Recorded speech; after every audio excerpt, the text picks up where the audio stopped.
नमस्कार साथियों, PCS simplify channel पर आपका स्वागत है। जो हम लोग डेली जनसत्ता संपादकीय देखते हैं उसी में जो आज का लेख है समझिए कि बहुत ही महत्वपूर्ण लेख आज का दिया हुआ है। और देखें तो ये यूपी पीसीएस का जो मेंस का जो सिलेबस है जीएस 3 से संबंधित है। और वही देखें तो आर में जो निबंध लिखने के लिए आता है विज्ञान पर्यावरण प्रौद्योगिकी से, तो उससे भी संबंधित है। तो आज का लेख बहुत ही महत्वपूर्ण दिया हुआ है। तो आप लोग चैनल पर नए हो तो चैनल को जरूर सब्सक्राइब कर लीजिए और अंत तक बने रहिए। काफ़ी कुछ आप लोगों को प्रीलिम की दृष्टि से भी और मेंस के भी दृष्टि से भी आपको इसमें काफ़ी कुछ सीखने को मिलेगा। तो चलिए देख लेते हैं क्या है। और चैनल पर नए हो तो चैनल को जरूर सब्सक्राइब कर लीजिए। कल्पविधा पहले देख लेते हैं क्या दिया है। सिद्धांतों के बिना शिक्षा एक मनुष्य को एक चालाक दैत्य बनाने जैसा है। तो ये CS लेविस का कथन है।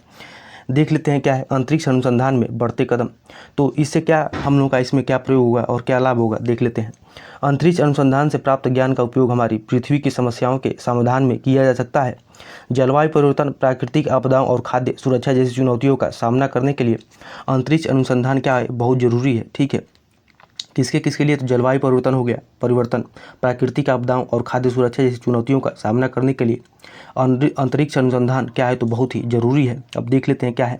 चंद्रयान 3 का चंद्रमा के दक्षिणी ध्रुव पर सफलतापूर्वक उतरना भारत के लिए एक गौरवशाली क्षण था। उससे साबित हो गया था कि भारत अंतरिक्ष अन्वेषण के क्षेत्र में एक प्रमुख खिलाड़ी बन चुका है। अब उस दिन को राष्ट्रीय अंतरिक्ष दिवस घोषित कर दिया गया। तो आप लोग कमेंट करिएगा कि किस दिन राष्ट्रीय अंतरिक्ष दिवस घोषित किया गया है, आप लोग जरूर कमेंट करिएगा।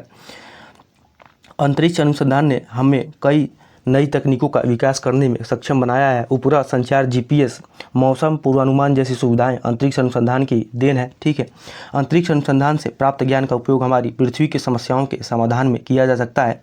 जलवायु परिवर्तन, प्राकृतिक आपदाओं और खाद्य सुरक्षा जैसी चुनौतियों का सामना करने के लिए अंतरिक्ष अनुसंधान क्या है, तो बहुत ही जरूरी है। यह ऐसा क्षेत्र है जहाँ विभिन्न देश मिलकर काम करते हैं। इससे अंतर्राष्ट्रीय सहयोग को बढ़ावा और वैश्विक समस्याओं के समाधान में मदद मिलती है।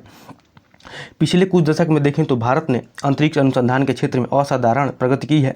भारत का देखा जाए तो अंतरिक्ष अभियान कब शुरू हुआ, तो 1962 में शुरू हुआ था, जब विक्रम साराभाई की पहल पर भारतीय राष्ट्रीय अंतरिक्ष अनुसंधान समिति की स्थापना की गई। उसके बाद देखें तो 15 अगस्त 1969 को भारतीय अंतरिक्ष अनुसंधान गठन इसरो का स्थापना हुआ था। कब, तो 15 अगस्त 1969 को। इसरो ने अंतरिक्ष अनुसंधान के क्षेत्र में अधिक व्यापक भूमिका निभाई और अंतरिक्ष प्रौद्योगिकी के उपयोग को बढ़ावा दिया। देखें तो 1972 में अंतरिक्ष विभाग की स्थापना की गई। तो कब अंतरिक्ष विभाग की स्थापना कब हुई, तो 1972 में। और इसरो को इस विभाग के अधीन लाया गया। शुरुआती वर्षों में इसरो ने छोटे उपग्रहों को प्रक्षेपित करने और रॉकेट प्रौद्योगिकी विकसित करने पर ध्यान केंद्रित किया। धीरे धीरे इसने अपनी क्षमताओं का विस्तार किया और अधिक जटिल अभियानों को अंजाम दिया। चंद्रमा की सतह पर भारत का पहला मिशन चंद्रयान था, जो कब हुआ, तो 2023 में चंद्रयान 3 मिशन के माध्यम से चंद्रमा के दक्षिणी ध्रुव पर सॉफ्ट लैंडिंग कर भारत ने इतिहास रच दिया। भारत चंद्रमा पर सॉफ्ट लैंडिंग करने वाला दुनिया का चौथा देश है और चंद्रमा के दक्षिण ध्रुवीय क्षेत्र के पास उतरने वाला देखें तो ये पहला देश बन गया है। आगे देख लेते हैं क्या है। मंगलयान ने बहुत कम बजट में मंगल ग्रह की कक्षा में प्रवेश कर एक नया इतिहास रचा। हाल ही में इसरो ने सूर्य का अध्ययन करने के लिए आदित्य मिशन शुरू किया है। यह सूर्य के बारे में महत्वपूर्ण डेटा एकत्र करेगा और हमारे सौरमंडल की बेहतर समझ विकसित करने में मदद करेगा। इसरो ने भारतीय क्षेत्रीय नौवन उपग्रह प्रणाली IRNSS विकसित किया है, जो भारत और इसके आसपास के क्षेत्रों में सटीक नेविगेशन सेवाएं प्रदान करती हैं।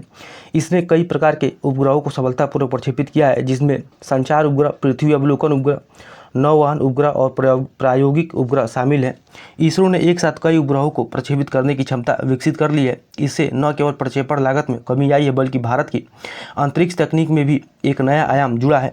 इसरो ने अधिकतर तकनीकों को स्वदेशी रूप से विकसित किया है, जिसमें देश की आत्मनिर्भरता बढ़ी है।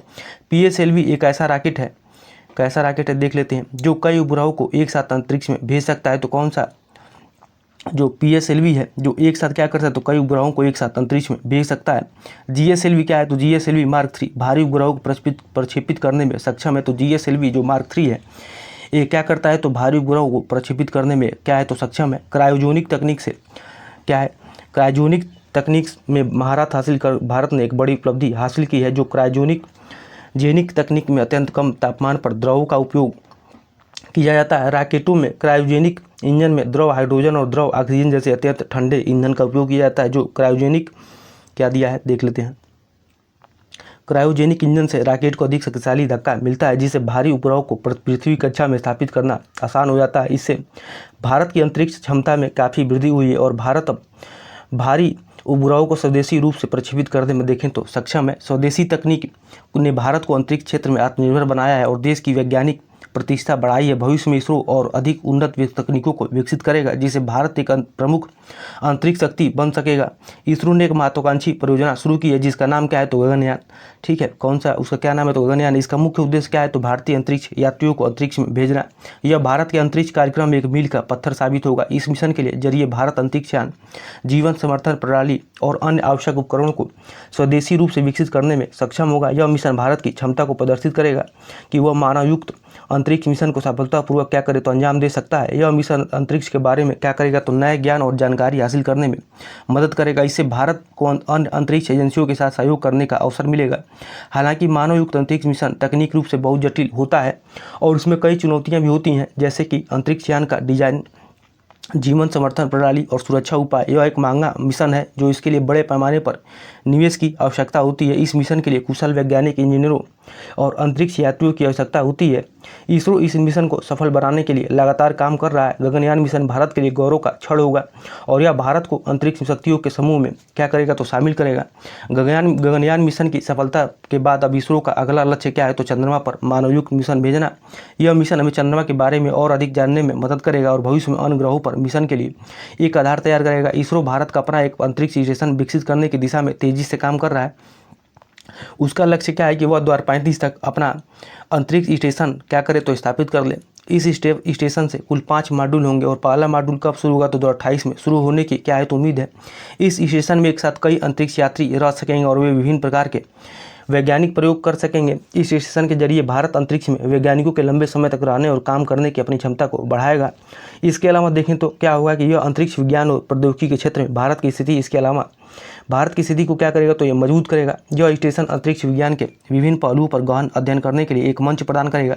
भविष्य में इस स्टेशन का उपयोग अंतरिक्ष यात्रियों को प्रशिक्षित करने और चंद्रमा या मंगल जैसे अन्य ग्रहों पर मिशन के लिए तैयार करने के लिए किया जा सकता है। इसरो के भविष्य के लक्ष्य अत्यंत क्या है तो महत्वाकांक्षी हैं और देश के विकास के लिए अहम है। इसरो की उपलब्धियों से न केवल भारत को अंतरिक्ष अनुसंधान के क्षेत्र में अग्रणी देश बनाया है, बल्कि युवाओं को देखें तो विज्ञान और प्रौद्योगिकी के क्षेत्र में करियर बनाने के लिए प्रेरित किया है।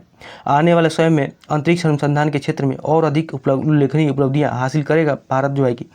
अब देख लेते हैं क्या दिया है। इसरो ने एक महत्वाकांक्षी परियोजना शुरू की है जिसका नाम क्या है तो गगनयान है। इसका मुख्य उद्देश्य क्या है तो भारतीय अंतरिक्ष यात्रियों को अंतरिक्ष में भेजना। यह भारत के अंतरिक्ष कार्यक्रम में एक मील का पत्थर साबित होगा। इस मिशन के जरिए भारत अंतरिक्ष यान, जीवन समर्थन प्रणाली और अन्य आवश्यक उपकरणों को स्वदेशी रूप से विकसित करने में क्या होगा तो सक्षम होगा। यह मिशन भारत की क्षमता को प्रदर्शित करेगा कि वह मानवयुक्त अंतरिक्ष मिशन को सफलतापूर्वक अंजाम दे सकता है। यह मिशन देखें तो अंतरिक्ष के बारे में नए ज्ञान और जानकारी हासिल करने में मदद करेगा। तो देखें तो ये जो है कि GS3 और एसे के दृष्टि से देखें तो बहुत ही महत्वपूर्ण लेख था आज का जो है कि। तो आज के लिए इतना ही। बहुत बहुत धन्यवाद।